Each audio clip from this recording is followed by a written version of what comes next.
What's up, brew hobby tobbies and mo fobby jobbies? Ooh, it's been a long couple of days. I'm not sure why. Anyway, lost track of what was going on in the shop out here. Not that it's even really a shop, because it's not. And I'm no electronic repair technician, but I can do a few things.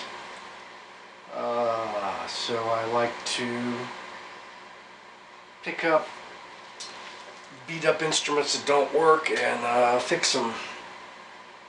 So I don't really remember what I've done, but the process was the restoration of this 1979.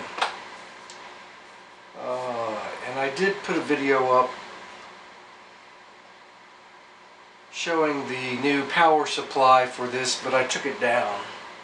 So I'm going to reiterate the process. So the suitcase model has the amplification system underneath that the piano sits on. It's a pretty big suitcase. It's really more like a footlocker. And it has the Janus amplification system. And being from 1979, capacitors in particular begin to fail on the PCB boards, so you have to repair these items if you want to prolong the longevity of the instrument for use in the future. But luckily, there are a handful of guys that do this work that take pride in doing these types of things, and so I was lucky enough to find Avion Studios in Missouri, out there where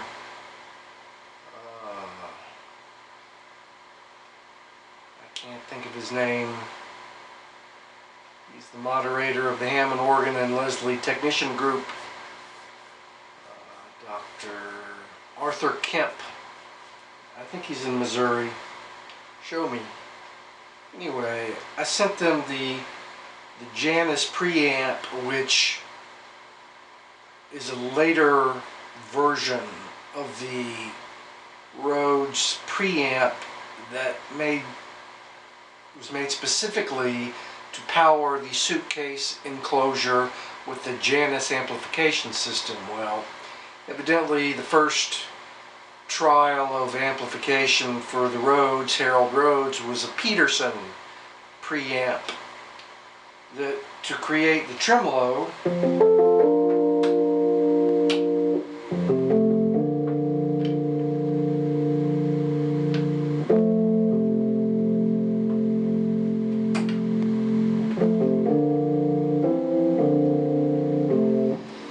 Peterson preamp, of all crazy things, had two light bulbs built into the PCB board and a optical sensor, fiber optics I guess, that read the luminosity of the bulbs as they pulsed.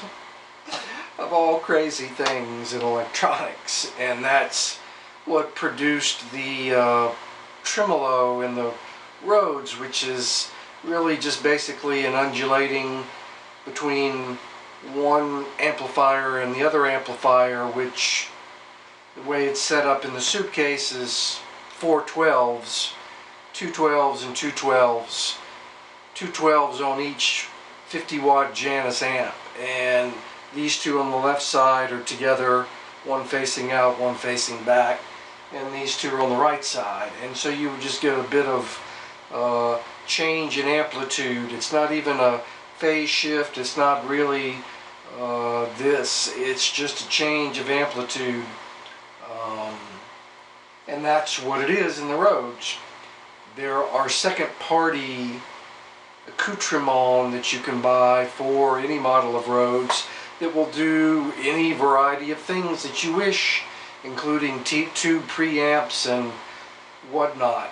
But this was what was stock vintage on this 79. It's the Janus preamp, and so Avion rebuilt it. Now the issue was, even though the Janus amplifiers that fit in this hole, those two 50-watt discrete separate amp channels were working when I got the piano. Not with the preamp, because the preamp was not working. So the 5-pin DIN cable that would go out of the preamp and into the Janus, that was not functional.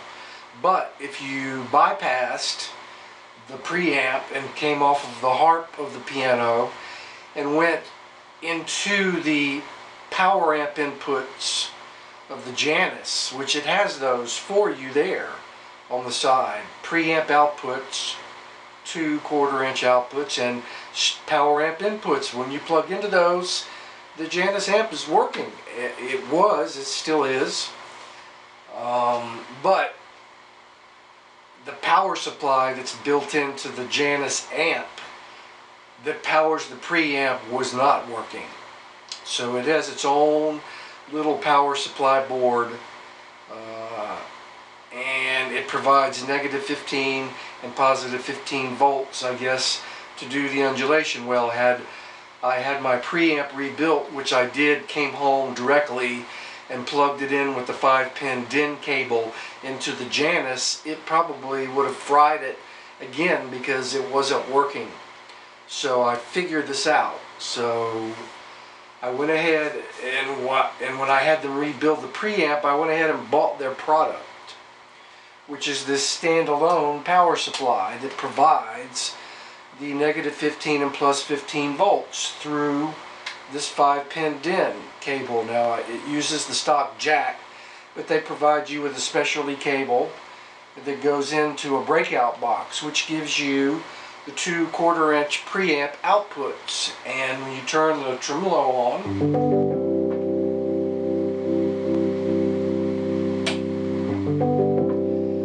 you get the effect through the 1/4-inch outputs that you can then plug in subsequently to whatever you want to amplify your Rhodes, which is more likely what most people do with a mixer or to the PA or whatever. So this is a very handy device. And so when I got the preamp back repaired, then I had a way to turn it on and play the piano as I wait to get the Janus amplifier up and running, which the amps work, but as the power supply also for the preamp so that it'll work in its original configuration.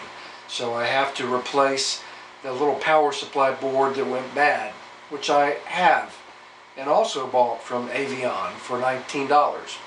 So the standalone power supply is indispensable, and it has its own AC power supply, which is in a separate box over here, separate from the electronics, separate, so you don't get any AC noise or hum.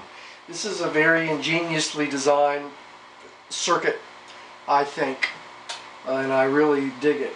So that is what I'm playing. The preamp through is being powered by this Avion standalone system, and the 1/4-inch outputs are going into my line mixer, a PVLM8, which is a great mixer that I've had for almost 30 years and have used them as the main mixer in my keyboard racks that I use on the gig. So I had put another little rack together because I just ended up having some leftover stuff. So anyway, so the Rhodes is going into the mixer. I have Alesis digital reverb. I've got 2 sound modules, and all of that is going, instead of through the Janus amp because it's been taken out. You need amplification to power the 412s that have been replaced underneath. So I'm using a Crown. External mixer, external power amp, but functions exactly the same as the Janus unit, but you have a way to mix other keyboards in to the speaker system. So that is really beneficial. So anyway, this is about as stock as you can get without having the Janus amp plugged in. But your speakers are underneath, your preamp is functioning, I have my bass set up, and so this is what this piano sounds like at the moment with a rough voicing.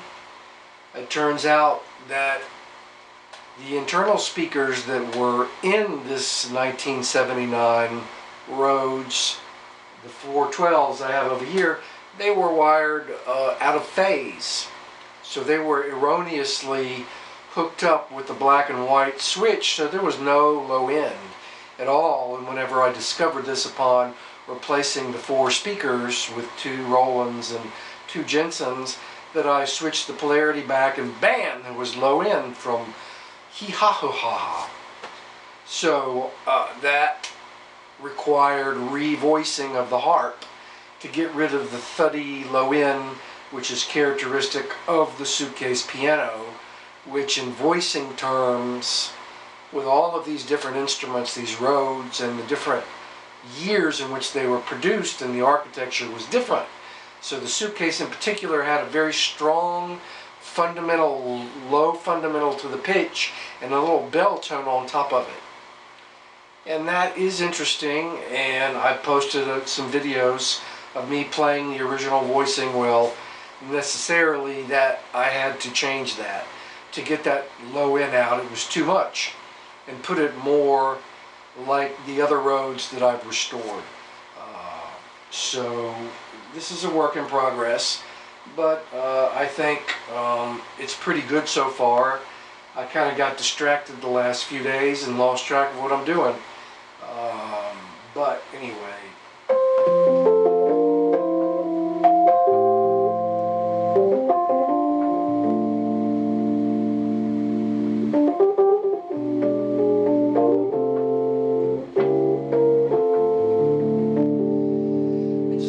Like playing music, I don't feel like playing gospel, I don't feel like playing jazz. It's not connecting with me right now. The political landscape is too pitted with minefields at the moment for this kind of music. So, but I did want to just play some to hear the Rhodes.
Sounds all right.